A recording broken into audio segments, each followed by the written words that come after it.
Now then, 28th of January. Where did that go? That's sort of shocking where that month's gone.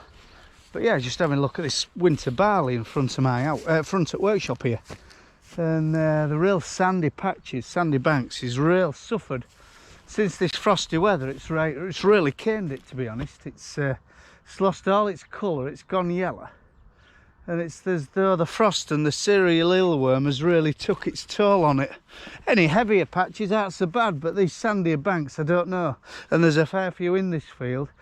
This is cassia though, and we grow two types of barley, winter barley, cassia and infinity, which both are fairly old varieties.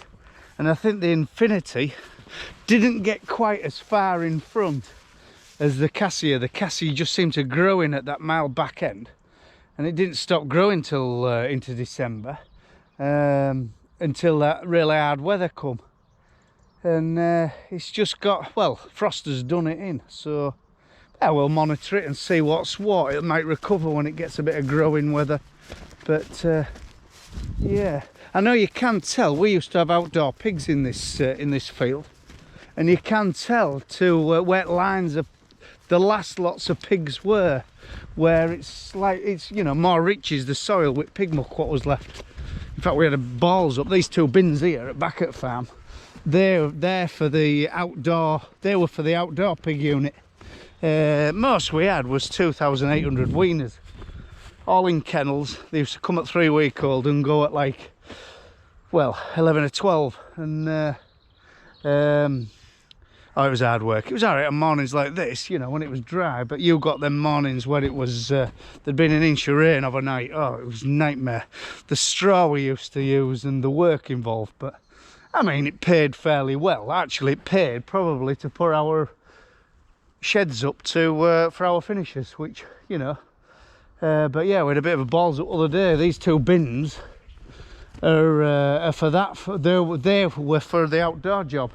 And lad rung me up. He came in at night, and he rung me up about 7 o'clock. He says, "There's an hole in bin 2. Well, that's bin 2, but there's another bin 2 around back, so it wasn't really his fault." And I says, "Are you sure?" He says, "Yeah, there's corn going over." Yeah, and there was a bit. It was splattered all over. Anyway, he rung me up and says, "Oh, I've only got 13 ton in bin 2. And it said I could get 21 in." And so I says, and then he goes, "Shall I put it in bin 1 next door?" I thought, oh no, he's at the wrong spot. So anyway, these haven't been used for ages, and it's pretty solid in bottom here. Anyway, we're managing to get it out, and we were spilling it on the floor and then bucketing it round. And to be honest, we won't waste any. I mean, they're a little bit splattered around outside, so I ain't scared about showing you. You know, I ain't hiding it from management at Moses. I mean, we're going to get it out, and what's left will just go, it'll go in, and they won't waste any, like. So it's just one of them things, accidents happen. Fellow was driver was fairly new. He said, "I've never been here before." And I says, "Look, I ain't bloody telling tales, isn't he?" He says, "It's one of them things, isn't it?" I says, "Don't bloody worry about it, Christ almighty. If that's the least thing you've got to worry about, it's, you know, it's a good job." So, right, I'm just waiting for a customer to come for this. In fact, little Claas is on its limits, lifting it up. We're going to lift it up and put it on a straw trailer. Just waiting for him to come. But yeah, as I say, the Claas is just on its limits. It can lift it up, but you won't want to move. And what we'll do, we'll lift it up and then back him underneath it and lower it down. But we mentioned the other day about putting JCB brackets on this easy shift. It's just handy for moving stuff about, like, you know, it's got a simple up there and then 2 feet on bottom what you can adjust for different machines. I built it 15 years ago, and but we're just thinking about putting it on the JCB brackets because it's got, she's getting tired, and I mean, the JCB is a totally different machine, like. So been having rubble delivered all week as well. That's off in, we're toying with idea. We're in the process of thinking about a shed here, back here, cattle shed. So a couple of trees to take down, and we're going to put it there, and we're going to plant this area with trees. We're going to square it off. We've had to nobble a couple of trees, so we're going to square this off, put a little fir wood, like. It'll just shelter at farm and all, you know, for them real bad winds. So, but yeah, right, I'll go around a few crops. Yeah, idea is to square this off, put a few fir trees, get rid of all this scrap. We're terrible. Are you all guilty of harbouring shite? You know, just stuff what you think you might use. So we're just going to scrap it all, have a fresh do, and we're going to square it off here and have a little fir wood here. You know, we like to if we're going to take some trees down, we like to replace them, like so. There's yeah, we just got junk all over. Look at it, what a mess. This was a mixture of fodder radish and white radish, and total waste of time. Frost totally knocked it, well, it's killed it.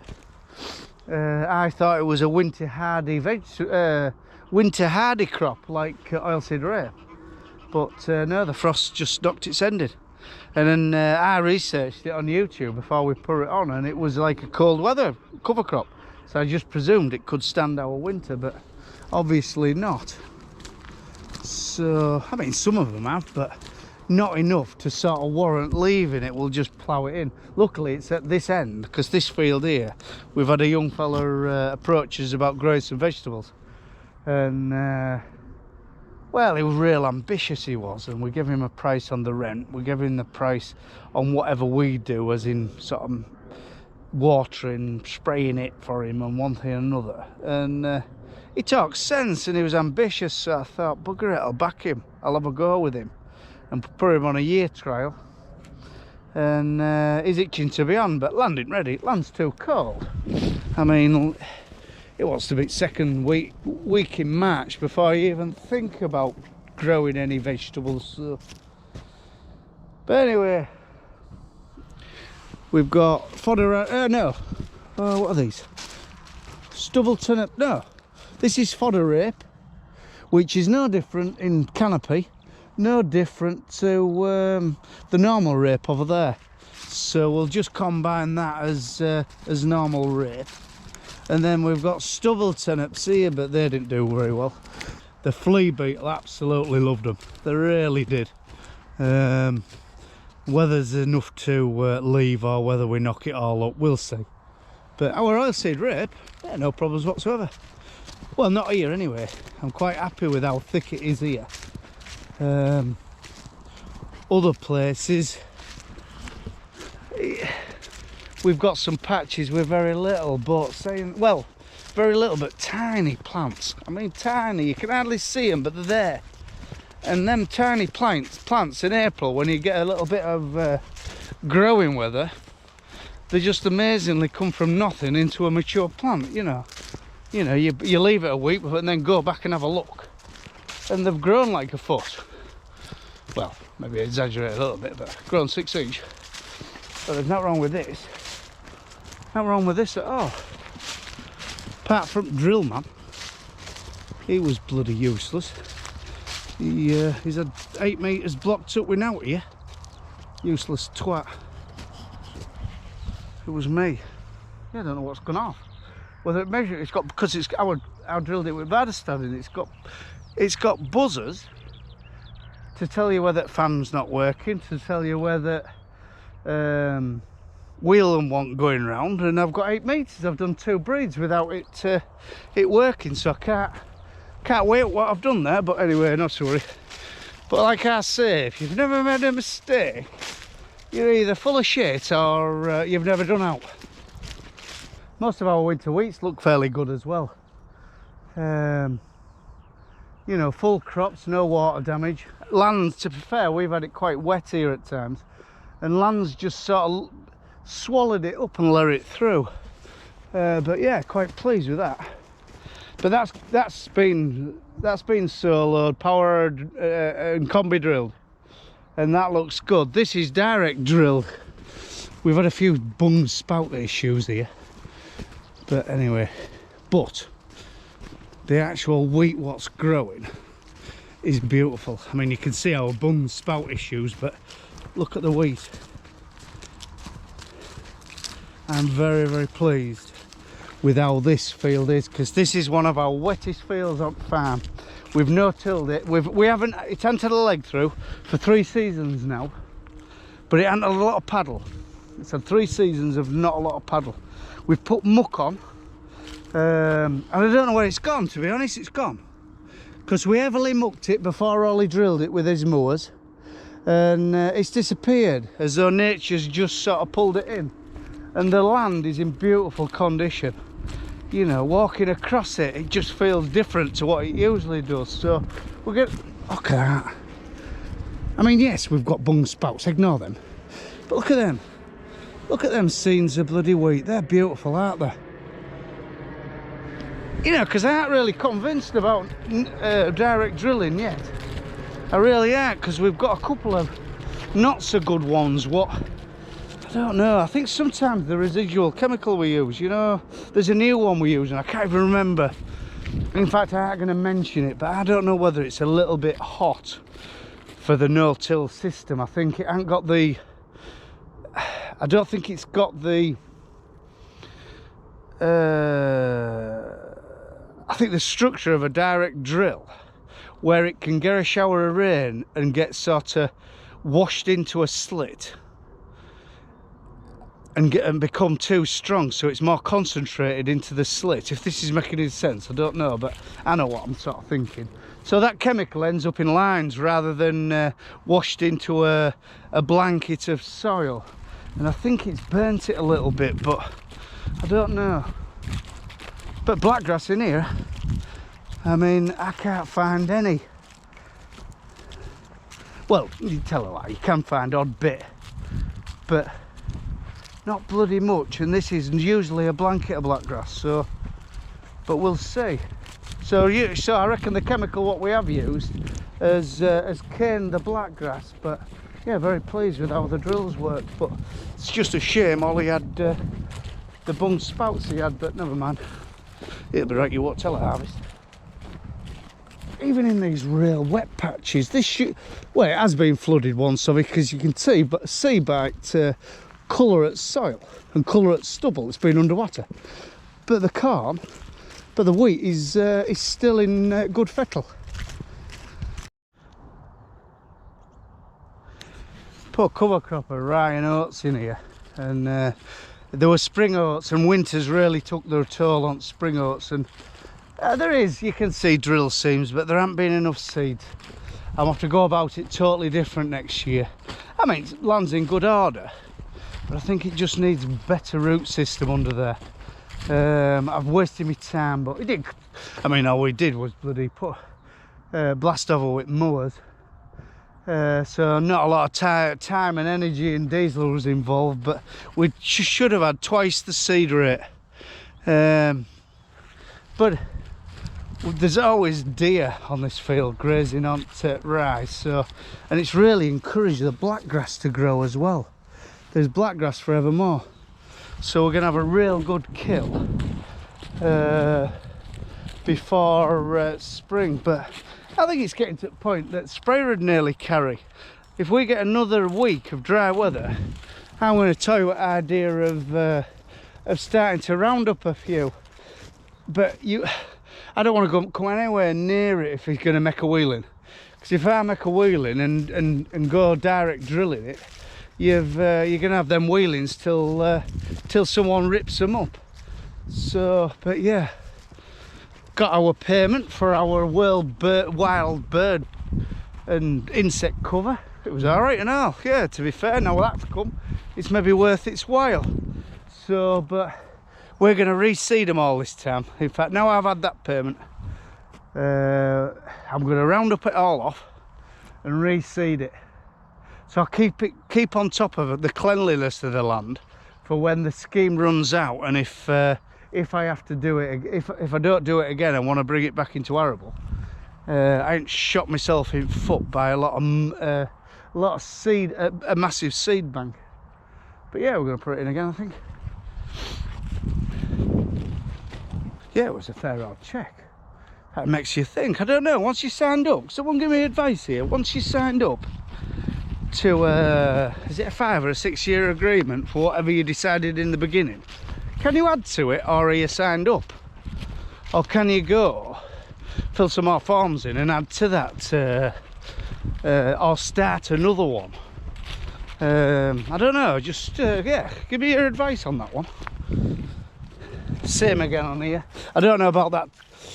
I don't know if you follow my videos. I don't know about the toolbar. In fact, me and Ollie have talked, and I think the toolbar's got a place, but it was in front of the wrong drill. I think it should have been in front of the Vardestad. So the Vardestad, it's more accurate for putting your depth of your seed. It's got the little tines at the front, what you can just tick up top, knock it level. And I think it would be, well, we're going to try it anyway for next back end. But bloody hell, some stuff's grown. What with sterile brome and blackgrass, we're going to have a hell of a kill, which is, you know, really, well, a marvellous, you know, I'm going to use a massive volume of water, maybe 250 litres, and probably about 4.5, 5 litres of Roundup. Not skimp at all. Yeah, I know it's expensive, but you don't want to leave a thing, do you? Oh, that bugger sat tight. Couldn't get my camera, I saw him walking up, couldn't get my camera, and he just squat there. He's only got 3 days left to survive, hasn't he? If he just behaves himself and stays on our farm, don't go anywhere else, he might do it. But I know they're all shooting it background. It's, well, a bit last Saturday of their sport this season anyway. So it's something I do not do. I used to do a bit when I was a kid, but no interest whatsoever really. I don't know, to be honest, no. I don't know how some of these fellas have time to go do what they do. But anyway, that's up to them.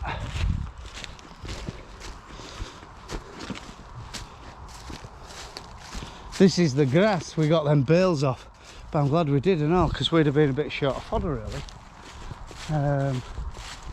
You know, we seem to be going through a lot of stuff. Next year, anybody got any grass local, what they want to let out, give us a shout. Could do with 30 or 40 acre. Well, any land really. Sort of ambition, ambitious and work with someone. If they want to do a share farm, whatever, however they go about. Even if they want to do, you know, if they're sick of working it themselves, we can work with them like anybody local. Give us a shout. That's a pleasant surprise actually, because that drain there has never run water. Well, it did for the first couple of years when we freshly drained this field, and then it didn't run, as though something blocked up. And there was a massive wet hole in the middle of the field of undrained land, and it started to run, so the blockage, whatever the blockage was, has well, has mended itself, sort of thing. All these drains are running a tremendous amount of water, keeping land dry. Just did our worst field of oilseed rape, and I would say 70% of it's really, well, acceptable, good. Pigeons are giving it a little bit of hammer, and we thought 30% was going to be to knock up, but I'm not real happy with our blackgrass control.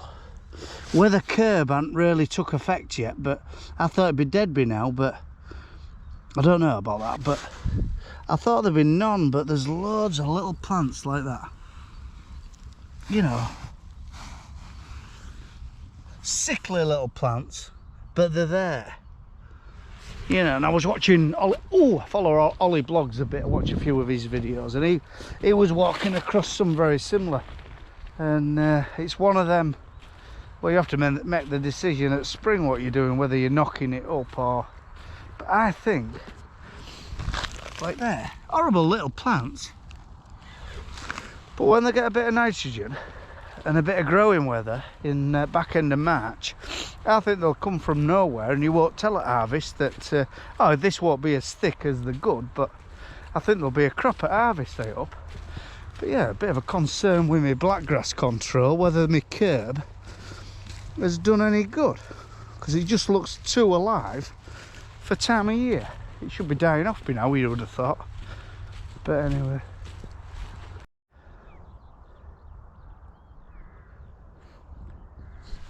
Very pleased with our winter wheats though. You just look a picture. I think the earlier drill stuff looks a lot better than the late drill stuff. Quite clean as well. I mean, this is too thick, I mean, but you just try the optimum seed rate, don't you? And it sort of takes its chance from there.